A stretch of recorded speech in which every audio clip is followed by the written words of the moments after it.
Hello students, I am Anjali Singh, Assistant Professor of Pharmacology from the Department of Pharmacy, RKGIT College, Ghaziabad. So, in this lecture, we are going to talk about route of drug administration and essential drug concept. So, route of drug administration से मेरा मतलब है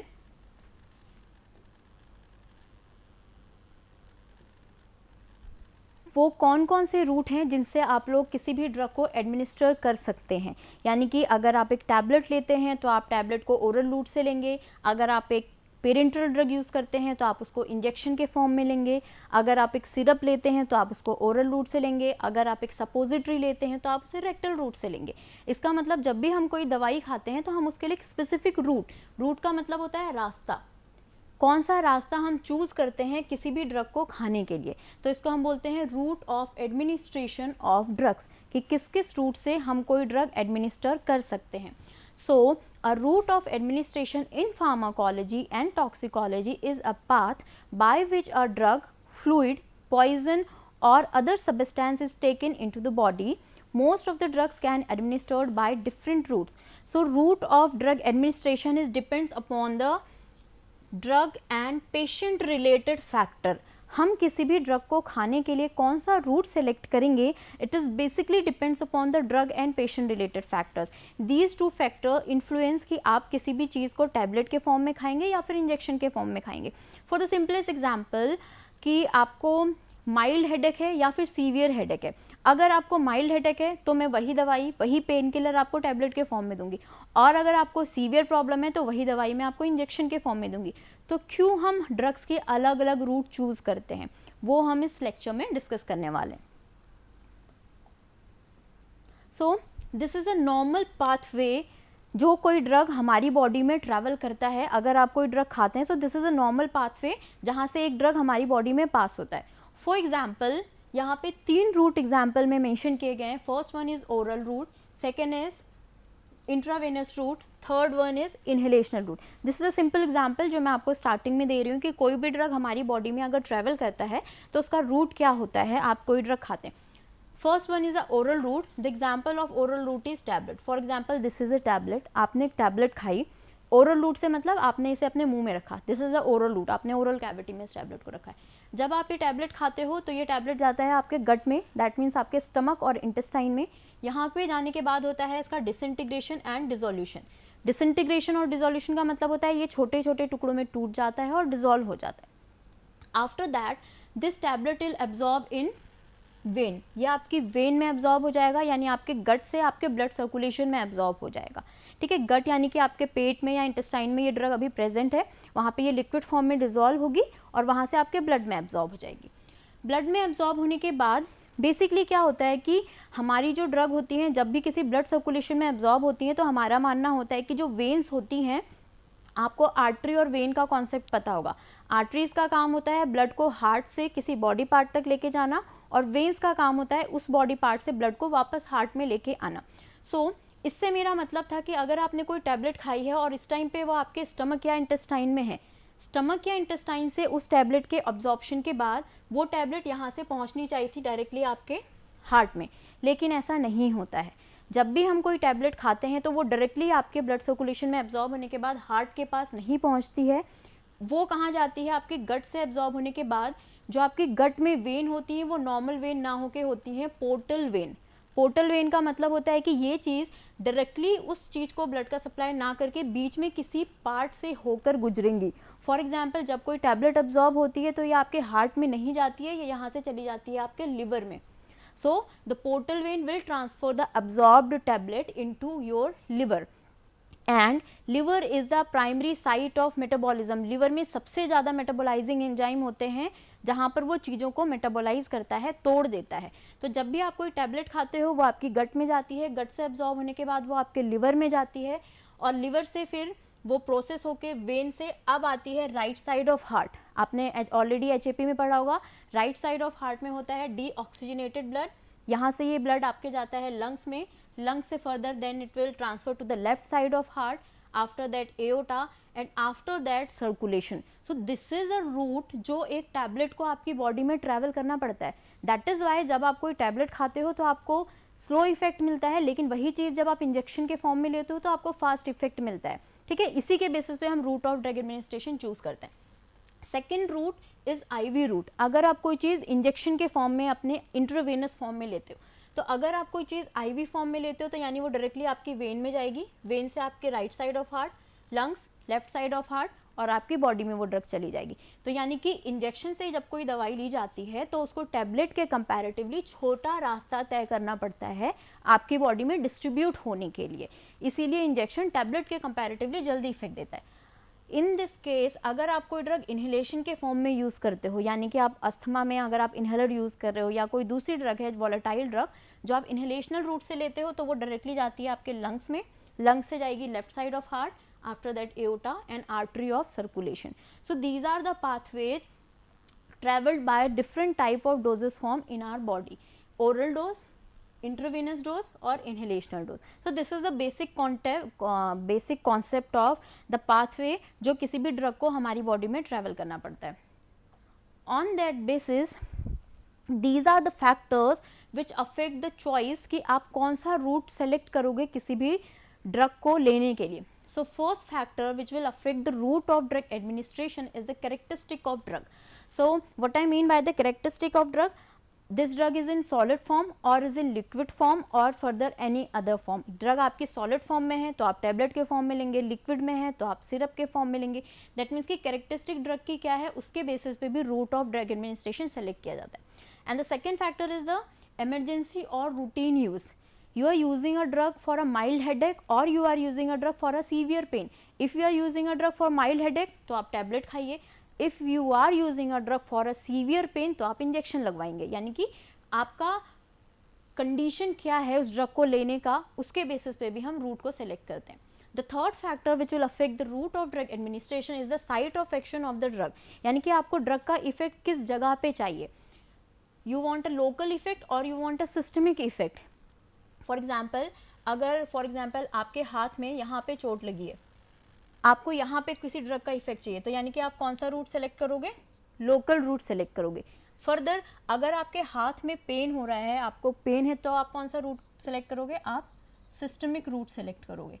that means कि according to the site जहाँ पे आपको effect चाहिए उसके अकॉर्डिंग भी हम अपनी ड्रग का रूट सेलेक्ट करते हैं. Fourth factor is the condition of the patient. आपके पेशेंट की कंडीशन क्या है. If a patient is unconscious तो आप उसको टैबलेट नहीं दे सकते. If a patient is suffering from continuous vomiting, किसी पेशेंट को कॉन्टिन्यूस वॉमिटिंग या डायरिया की प्रॉब्लम है, तो भी आप उसको टैबलेट नहीं दे सकते हो. दैट मीन्स कि यहाँ पे एक लिमिटेशन है कि आपको ड्रग इंजेक्शन के ही फॉर्म में देनी पड़ेगी. After that the fifth factor which will affect the route of drug is age of the patient. आपके पेशेंट की एज क्या है. अगर वो छोटा बच्चा है तो आप उसको अलग रूट से ड्रग देंगे, और अगर आपका वो एक अडल्ट है तो आप उसको एक अलग रूट से ड्रग दे सकते हैं. अडल्ट है तो आप उसको समझा सकते हैं कि आप थोड़ी देर तक इस पेन को सह सकते हैं, आप इस रूट से ड्रग ले लीजिए, या फिर फर्दर कोई दूसरा फैक्टर हो सकता है. ठीक है, आप उसे टैबलेट खाने के लिए इजीली कन्विंस कर सकते हैं, लेकिन आप किसी छोटे बच्चे को इजीली कन्विंस नहीं कर सकते हैं. तो that means the age of the patient is also affect the route of drug administration. Next factor is the effect of gastric pH, digestive enzymes and the first pass metabolism. बहुत सारी ऐसी drugs होती हैं जो हमारे, अगर आप उनको ओरल रूट से लें टैबलेट या फिर कैप्सूल के फॉर्म में, तो जो हमारा गैस्ट्रिक जूस होता है या फिर हमारा जो गैस्ट्रिक पीएच होता है, एसिडिक पीएच, उसमें जाके वो दवाइयाँ डिग्रेड हो जाती हैं, ख़राब हो जाती हैं. तो ऐसी ड्रग्स को कभी भी हम ओरल रूट से नहीं लेते हैं. The best example is insulin. आपने देखा होगा कि इंसुलिन के इंजेक्शंस लेते हैं, कभी भी आपने किसी को इंसुलिन की टैबलेट खाते हुए नहीं देखी होगी. क्यों?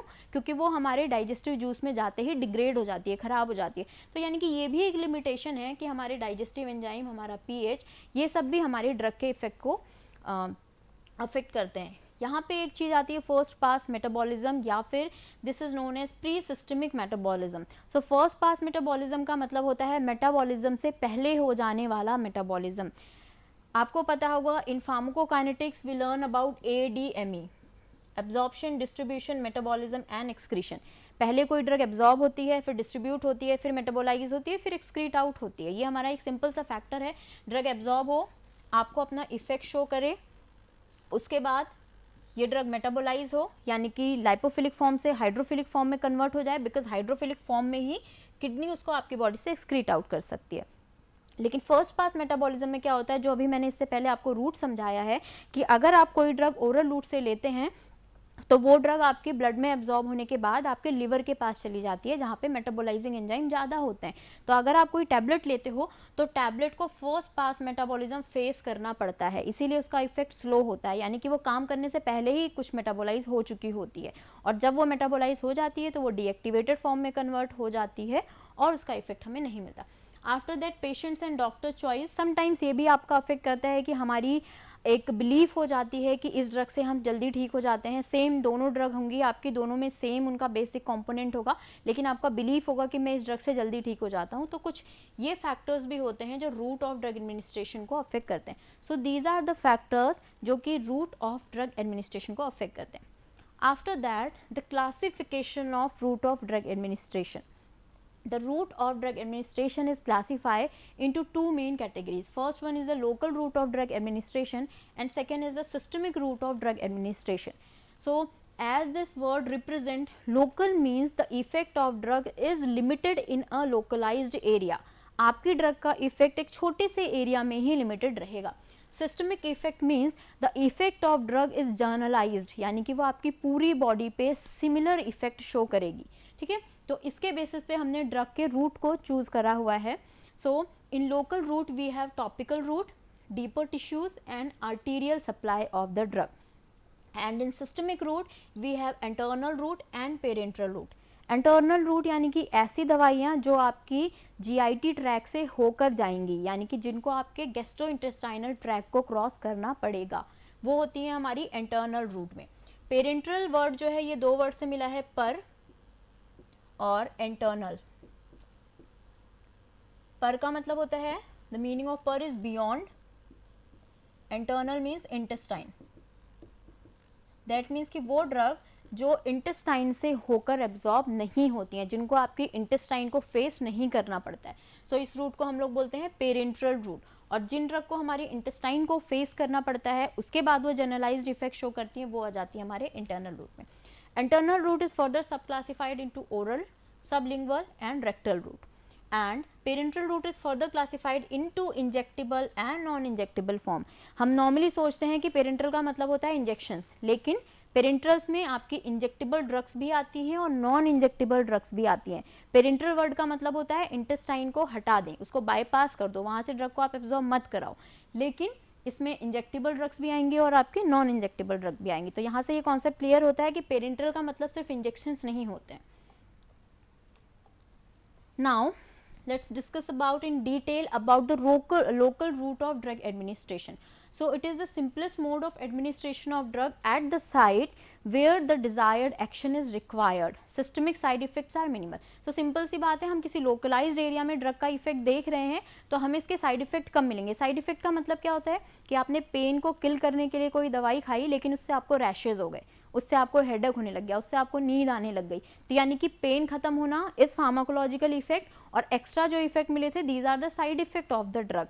लेकिन अगर किसी ड्रग को आप किसी पर्टिकुलर एरिया में किसी लोकल रूट पे ही अप्लाई करते हो, दैट मीन्स कि मैंने अपने स्किन के सरफेस पे अगर कोई ड्रग अप्लाई की है तो इसके साइड इफेक्ट मुझे कम मिलेंगे, क्योंकि ये सिस्टमिक सर्कुलेशन में नहीं जाएगी, ये इसी एरिया पे एक लिमिटेड एरिया में अपना इफेक्ट शो करेगी। Now the local routes are classified into topical, deeper tissues and arterial supply. So as this word represent, topical means drug is applied to the skin or mucous membrane at various sites for local action. आप अपनी skin पे या कहीं पे mucus membrane पे किसी drug को apply कर लीजिए और उसका आपको लोकल इफेक्ट मिले। The best examples are lotions, हम लोशंस यूज करते हैं, ointment, cream, powder, paints, drops, spray, lozenges. For example हम स्ट्रेप्सिल्स खाते हैं, it is an example of lozenges. Suppositories, rectal route से हम लोग वेजाइनल इन्फेक्शन के लिए सपोजिटरीज यूज़ करते हैं। लोशंस हम सबको पता है हम लोग यूज़ करते हैं। ऑइंटमेंट्स यूज़ होते हैं, बहुत सारी ड्रग्स आपकी ऑइंटमेंट के फॉर्म में आती हैं। बट यहाँ पे क्या होता है, लोशन आप एक पर्टिकुलर एरिया में अप्लाई कर रहे हो, ऑइंटमेंट आप एक पर्टिकुलर एरिया में अप्लाई कर रहे हो, क्रीम भी, पाउडर, लोजेंजीज भी और सपोजिटरीज भी, यहाँ पे आप एक लोकलाइज्ड एरिया में ड्रग का इफेक्ट देखते हैं। तो यानी कि यहाँ पे ड्रग के साइड इफेक्ट कम आएंगे आपकी। But the limitation is topical route से वही ड्रग अप्लाई की जाती हैं जिनका एब्जॉर्प्शन कम होता है, यानी कि यहाँ से ये ड्रग एब्जॉर्ब होकर आपके सिस्टमिक सर्कुलेशन में ना जाएं और उस पर्टिकुलर लोकलाइज्ड एरिया पे ही इफेक्ट शो करें। Second route is the deeper tissues. So deep areas can be approached by using a syringe and needle. तो यहाँ पे आ गई syringe and needle, but this is not the parenteral route. ठीक है, ये पेरेंटल में नहीं आता है। सिरिंज और निडल अगर हम यूज़ करें किसी डीप टिश्यूज़ को अप्रोच करने के लिए, यानी आपके बॉडी के किसी डीप टिश्यू को अप्रोच करने के लिए अगर सिरिंज और निडल का यूज़ करते हैं तो वो आएगा आपका local route of drug administration, because आप एक लोकलाइज्ड एरिया को ही अप्रोच करते हैं। For example we are using intra articular injection, हम यूज़ करते हैं the injection of hydrocortisone acetate for knees में हम लोग हाइड्रोकॉर्टिसोन एसीटेट के इंजेक्शन लगाते हैं इन्फ्लेमेशन को कम करने के लिए। तो इसका इफेक्ट केवल घुटने में ही लिमिटेड रहेगा, बाकी जगहों पे इसका इफेक्ट आपको नहीं मिलेगा। दैट मीन्स कि इंजेक्शन यूज़ किया गया लेकिन एक लोकल एरिया पे ही उसको अप्लाई किया गया। So this comes under the local route of drug administration. The limitation is same कि इस ड्रग का सिस्टमिक अब्जॉर्प्शन कम होना चाहिए, यानी कि ब्लड में इसका अब्जॉर्प्शन कम होना चाहिए, उस पर्टिकुलर एरिया में इफेक्ट आना चाहिए। Second example of the intrathecal injection, ये इंजेक्शन हमें स्पाइनल कॉर्ड के पास में लगते हैं, स्पाइनल कॉर्ड्स में लगते हैं बेसिकली। इसका एग्जाम्पल है लीडोकेन जो कि एक लोकल एनेस्थेटिक है। The last option of local route is arterial supply. तो हमने देखा कि जब भी हम इंजेक्शंस लगाते हैं, इंजेक्शंस को वेन में लगाया जाता है आपकी, बिकॉज वेन जो होती है वहाँ से आपके हार्ट में जाती है और वहाँ से आपकी पूरी बॉडी में इक्वली ड्रग डिस्ट्रीब्यूट होती है। The distribution of drug is equal when we will administered a drug by the IV route, but in this case we are using arteries, we are taking the injection in the arteries, हम arteries में injection लगा रहे हैं। तो for example anti-cancer drugs can be infused in femoral or branchial artery to localize the effect in malignancy। तो anti cancer drugs जो होती हैं उनको हम लोग फीमोरल आर्टरीज, यानी वो आर्टरी जो आपके पैरों में ब्लड का सप्लाई कर रही है, या फिर ब्रैंकियल आर्टरी, यानी वो आर्टरी जो केवल आपके हाथ में ब्लड का सप्लाई करी। दैट मीन्स कि अगर आपके हाथ या पैर में कहीं पे ट्यूमर जनरेशन हो रहा है, कहीं की सेल्स आपकी अनकंट्रोल्ड वे में प्रोलिफरेट हो रही हैं, उस केस में जो हम एंटी कैंसर ड्रग्स को यूज़ कर रहे हैं वो हम किससे कर रहे हैं, इंट्रा आर्टीरियल रूट से यूज़ कर रहे हैं। ठीक है, तो यानी कि यहाँ पे भी इंजेक्शन का यूज़ हो रहा है but the effect is localised, एक लोकल एरिया में इफेक्ट हो रहा है, क्योंकि आर्टरी किसी एक एरिया को ब्लड सप्लाई कर रही होती है, और वेन्स से अगर आप कोई ड्रग देते हैं तो वो आपके हार्ट में जाएगा और हार्ट उस ड्रग को equally all over the body circulate कर देगा। So these three are the local route of drug administration. Now will discuss about the systemic route of drug administration. Systemic को सिंपल से आप ले सकते हो सिस्टम में, यानी कि आपके पूरी बॉडी सिस्टम में अगर कोई ड्रग सर्कुलेट हो जाए जिस रूट के थ्रू, उसको हम बोलते हैं systemic route of drug administration. There is no local application, there is no limitation और there is no localised effect of the drug, there is a systemic effect of drug. आपके पूरे system पे ये drug effect show करने वाली है। So the drug administration through systemic route is intended to be absorbed into the blood stream and distributed all over including the site of action. तो यहाँ पे यानी यहाँ पे क्या हो रहा है, आपकी जो ड्रग है वो आपके ब्लड में जा रही है और ब्लड की टेंडेंसी होती है कि वो पूरी बॉडी में आपकी ड्रग को सर्कुलेट करने वाला है। तो यानी कि यहाँ पे आपको ड्रग का सिस्टमिक इफेक्ट मिलेगा। फॉर एग्जाम्पल अगर आप इंट्रा मस्कुलर इंजेक्शंस लेते हैं, यानी मसल्स में इंजेक्शन लेते हैं, तो यहाँ से ये ब्लड में एब्जॉर्ब होगा और ब्लड के थ्रू फिर ये आपके हार्ट में जाएगा और हार्ट से ही आपकी पूरी बॉडी में पंप हो जाएगा। यानी कि ड्रग का इफेक्ट आपको सिस्टमिक मिलेगा including site of action. Including site of action से यहाँ पे मेरा कहने का मतलब है कि जहाँ पे ड्रग का इफेक्ट चाहिए उसके अलावा बाकी जगह पे भी आपको ड्रग का इफेक्ट मिलेगा। So systemic routes are further classified into two categories, internal route and parenteral route. So internal route यानी कि जो आपके एलिमेंट्री कैनाल से होकर ड्रग एब्जॉर्ब हो। The examples are oral, sublingual and rectal route. Oral route के example हैं अगर आप कोई चीज़ टैबलेट या कैप्सूल के फॉर्म में लेते हैं, सिरप के फॉर्म में लेते हैं, तो ओरल इंजेक्शन जो है आपका सबसे पुराना रूट है। अभी भी आपने देखा होगा कि मैक्सिमम दवाएं टैबलेट, कैप्सूल, सिरप के फॉर्म्स में होती है। सो this is the oldest and commonest mode of drug administration.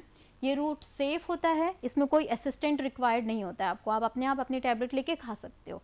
ठीक है, ये पेनलेस रूट होता है, इसमें आपको पेन भी नहीं होता है। ड्रग जो होती है वो आपकी एलिमेंट्री कैनाल के थ्रू एब्जॉर्ब होकर आपके ब्लड में जाती है, जहाँ से वो आपकी पूरी बॉडी में सर्कुलेट करती है। But the thing is effect आपको स्लो मिलेगा, बिकॉज आपने ऑलरेडी पढ़ लिया कि ड्रग को एक बहुत लंबा पाथवे ट्रैवल करना पड़ता है। Second is sublingual route. Sublingual route में द टैबलेट और pellet containing the drug is placed under the tongue. तो ड्रग को हम लोग जीभ के नीचे रखते हैं या फिर क्रश कर लेते हैं, जहाँ से फिर वो हमारे ब्लड में एब्जॉर्ब हो जाती है। यहाँ से ड्रग को फर्स्ट पास मेटाबॉलिज्म को फेस नहीं करना पड़ता है, क्योंकि यहाँ से ड्रग डायरेक्टली हमारे ब्लड सर्कुलेशन में चली जाती है। लेकिन यहाँ पे अगर आप ड्रग लेते हो तो वो फर्स्ट पास मेटाबॉलिज्म को फेस करेगी। एग्जाम्पल इज GTN जो कि हम एंजाइना पेक्टोरिस के ट्रीटमेंट के लिए ड्रग यूज़ करते हैं। Third one is the rectal route of drug administration. So rectal route में certain irritant and unpleasant drugs can be put into rectum as suppositories. बहुत सारी अनप्लीजेंट और इरिटेंट ड्रग होती हैं जिनको हम सपोजिटरीज के फॉर्म में रेक्टम में रख देते हैं, जहाँ से वो एब्जॉर्ब हो जाती हैं। फॉर एग्जाम्पल हम छोटे बच्चों को डायज़ेपाम देते हैं या पैरासीटामोल देते हैं फीवर के केस में, तो उसको हम उनकी रेक्टम में रख देते हैं जहाँ से ड्रग एब्जॉर्ब हो जाती है। तो ये जो आपका रूट है ये बेसिकली अनप्लीजेंट रूट होता है, तो इसीलिए इस रूट को प्रेफर कुछ केसेस में हम लोग करते हैं। Next is the parenteral route. Par means beyond, internal means intestine. अगर आपको कोई ड्रग देनी है जो इंटेस्टाइन को होके ना जाए तो उसको हम बोलते हैं पेरेंट्रल रूट। तो यहाँ पे हम लोग बेसिकली इंजेक्शंस का यूज़ कर रहे हैं, ठीक है, which take the drug directly into the tissue और fluid blood without having to cross the internal mucosa. यानी कि यहाँ पे आपको इंटेस्टाइनल बैरियर को क्रॉस नहीं करना पड़ रहा है। So the parenteral routes are further classified into two categories, जैसा मैंने आपको पहले भी बताया। पहला था नॉन इंजेक्टेबल और दूसरा रूट है हमारा इंजेक्टेबल। नॉन इंजेक्टेबल में ड्रग्स जो कि सिस्टमिक सर्कुलेशन में एब्जॉर्ब हो जाएंगी लेकिन इंजेक्शन के फॉर्म में नहीं होंगी। For example cutaneous route and inhalational route, दोनों ही रूट से ड्रग आपके ब्लड में एब्जॉर्ब हो जाती हैं, but the thing is drug को हम इंजेक्शन के फॉर्म में नहीं देते हैं। इसका एग्जांपल है ट्रांसडर्मल पैचेस। यहाँ पे ड्रग को पैच के फॉर्म में स्किन के सरफेस पे चिपका दिया जाता है जहाँ से धीरे धीरे ड्रग आपकी बॉडी में एब्जॉर्ब होना स्टार्ट करती है। फॉर एग्जाम्पल हम लोग जिन लोगों को स्मोकिंग की हैबिट होती है उनको निकोटिन के पैचेस लगाते हैं, बिकॉज आप किसी रेगुलर स्मोकर को बोलते हो कि आप सिगरेट पीना छोड़ दीजिए तो अचानक से वो उस हैबिट को ड्रॉप नहीं कर सकता, बिकॉज अगर अचानक से उसके ब्लड में निकोटिन का कॉन्सेंट्रेशन कम होगा तो ये उसको अफेक्ट करेगा। तो उस केस में डॉक्टर निकोटिन के पैचेस प्रिस्क्राइब करते हैं जहाँ पे निकोटिन का कॉन्सेंट्रेशन धीरे धीरे करके डिक्रीज किया जाता है। तो इसको हम बोलते हैं ट्रांसडर्मल थेरेपेटिक सिस्टम, जो कि आपके cutaneous route of drug administration का बेस्ट एग्जाम्पल है। After that we have inhalational route. So in that case volatile liquid, तो यहाँ पे आपको याद रखना है volatile. If the drug is volatile, आप उसको inhalational route से दे सकते हैं। So यहाँ से ड्रग एब्जॉर्ब होके जाती है हमारे लंग्स में, एल्वियोलाई में। एल्वियोलाई के पास फिर जो छोटी छोटी कैपिलरीज होती हैं वहाँ पे ड्रग एब्जॉर्ब हो जाती है, ठीक है। लेकिन यहाँ से ड्रग का एब्जॉर्प्शन बहुत अच्छा होता है बिकॉज जो एल्वियोलाई का सरफेस एरिया होता है वो बहुत ज़्यादा होता है और ड्रग बहुत रैपिडली आपके ब्लड में एब्जॉर्ब हो जाती है। Next is the injectable route. ये पेरेंट्रल का सेकेंड क्लास है, injectable route of drug administration. So we have intramuscular injection, intravenous injection, intradermal injection and subcutaneous injections. Intramuscular injection जो होते हैं, the drug is injected into one of the large skeletal muscle. For example deltoid muscles में देंगे, हम triceps में देंगे। तो basically ये इंजेक्शन जो होता है हमारी मसल्स में लगाया जाता है जहाँ से ड्रग हमारी बॉडी में एब्जॉर्ब हो जाती है। तो ये इंजेक्शन बेसिकली आपके 90 डिग्री के एंगल पे लगते हैं। After that we have intravenous injection. So drug is injected as a bolus और स्लोली इन्फ्यूजिंग फॉर्म में, यानी कि आपको ड्रग कम देनी है या फिर ज़्यादा देनी है, दोनों टाइप की ड्रग आप इसमें दे सकते हैं। और यहाँ पे ड्रग को डायरेक्टली आपके ब्लड सर्कुलेशन में इंजेक्ट कर दिया जाता है, यानी आपकी किसी भी एक सुपरफिशियल वेन में इंजेक्ट कर दिया जाता है ड्रग को, और जहाँ से फिर वो आपके पूरे ब्लड सर्कुलेशन में ट्रैवल करती है। यहाँ पे हम कुछ इरिटेंट ड्रग भी दे सकते हैं बिकॉज आपकी जो ड्रग होती है वो ब्लड के साथ डाइल्यूट हो जाती है।